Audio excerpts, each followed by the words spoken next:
Louvai ao Senhor, porque é bom. Salmo 134. Um bom dia. Em nome do Pai, do Filho e do Espírito Santo. Amém. Recorramos sempre à poderosa intercessão de Maria Santíssima, nossa Mãe, e de São José, o Justo. E louvar a Deus é muito mais de que apenas pronunciar palavras. Deve ser uma consequência daquilo que nós temos em vida. Nós louvamos a Deus com nossas vidas e, consequentemente, com palavras, continuamos a louvar. Na primeira leitura de hoje, do livro do Gênesis, capítulo 27, dos versículos 1 ao 5 e 15 ao 19, apresenta uma narrativa profundamente humana, onde temos desejo, engano, fragilidade e bênção.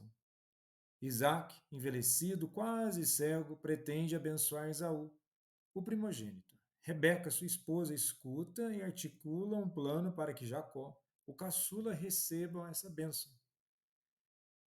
Também podemos aqui entender que tem uma dinâmica de conflito familiar, mas também da fidelidade divina em meio à imperfeição humana.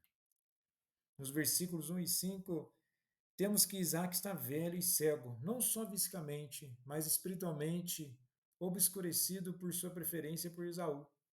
Apesar de Deus já ter revelado em Gênesis 25, do versículo 23, que o mais velho servirá ao mais novo, Isaac insiste em abençoar Esaú.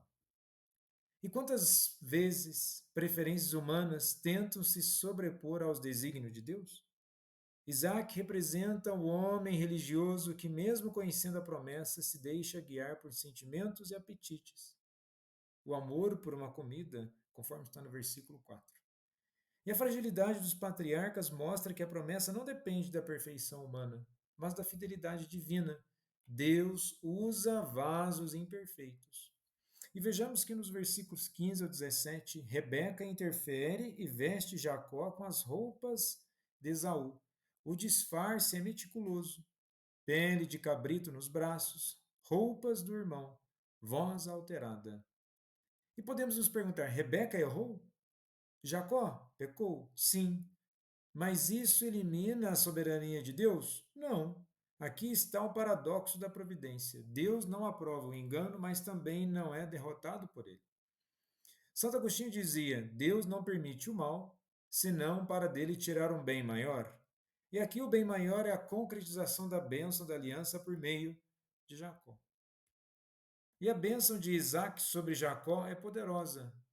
O que é dito? Deus te dê do orvalho do céu prosperidade, sirvam teus povos liderança, malditos os que te amaldiçoarem, proteção divina.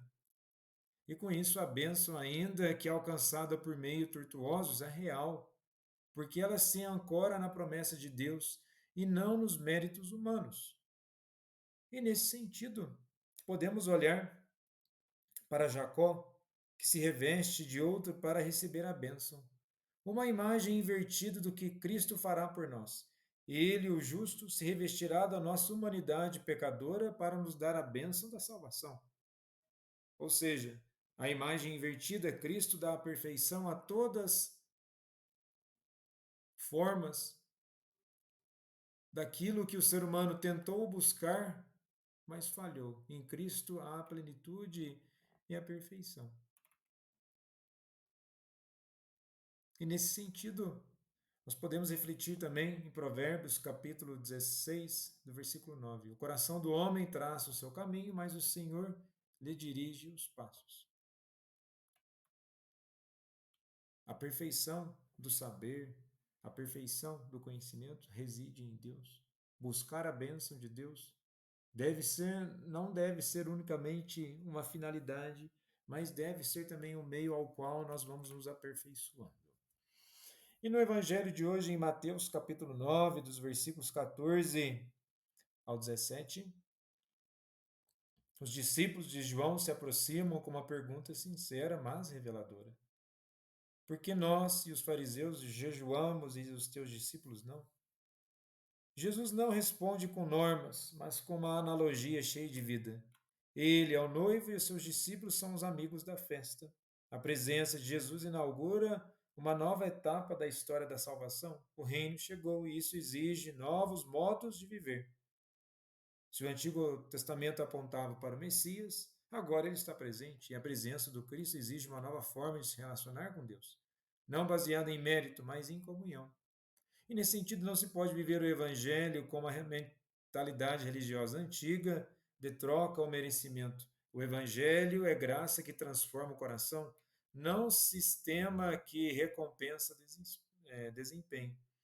E Jesus propõe uma ruptura de paradigmas, uma expressão que lembra as ideias de Thomas Kuhn, que dizia que o conhecimento verdadeiro só avança quando velhos modelos são superados por algo novo e mais coerente.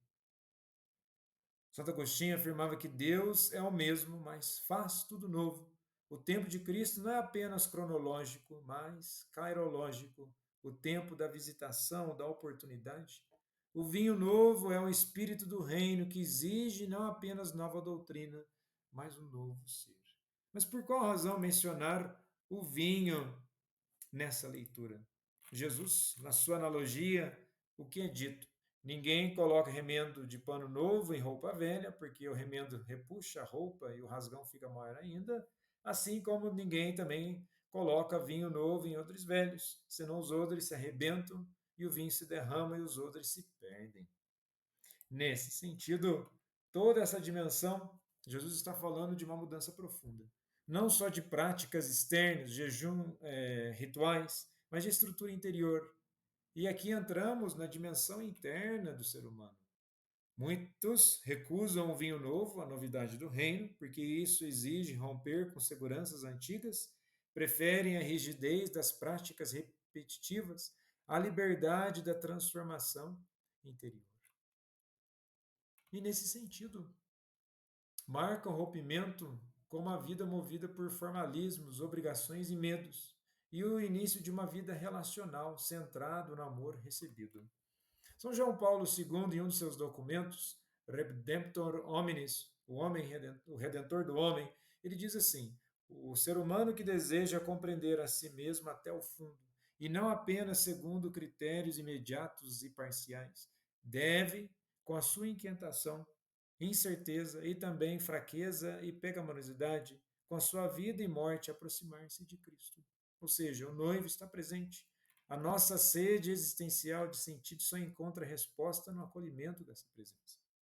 E vejamos que o vinho novo, aqui, quando Jesus, no versículo 17, diz que ninguém põe vinho novo em odres velhos, representa a vida no Espírito, a vida do reino, a novidade radical trazida por Jesus. Mas o odre velho, a estrutura existencial endurecida pelo pecado, pelo ego, pelo medo, não suporta essa vida. E somos desafiados a nos tornar odres novos, pessoas disponíveis, vulneráveis, abertos à ação transformadora da graça.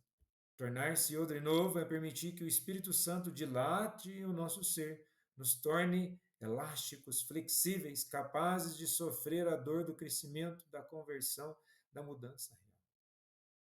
O que é dito no Salmo 51, versículo 10? Cria em mim, ó Deus, um coração puro e renova a mim um espírito reto. São João da Cruz chamaria isso de alma que se alimenta de consolações, mas foge da noite escura. O processo profundo de despojamento interior necessário para ser renovado. É preciso ser renovado a todo momento. O teólogo romano Gardini diz que toda vida nova exige a morte do que envelheceu em nós, mas temos medo de morrer, mesmo que seja para ressuscitar. E essa é a dinâmica, precisamos profundamente ter uma experiência de renovação. Pois se assim não for, não estaremos abertos à graça, e sem a possibilidade da graça, não tem mudança de vida. Jesus, manso e humilde de coração, fazei nosso coração semelhante ao vosso.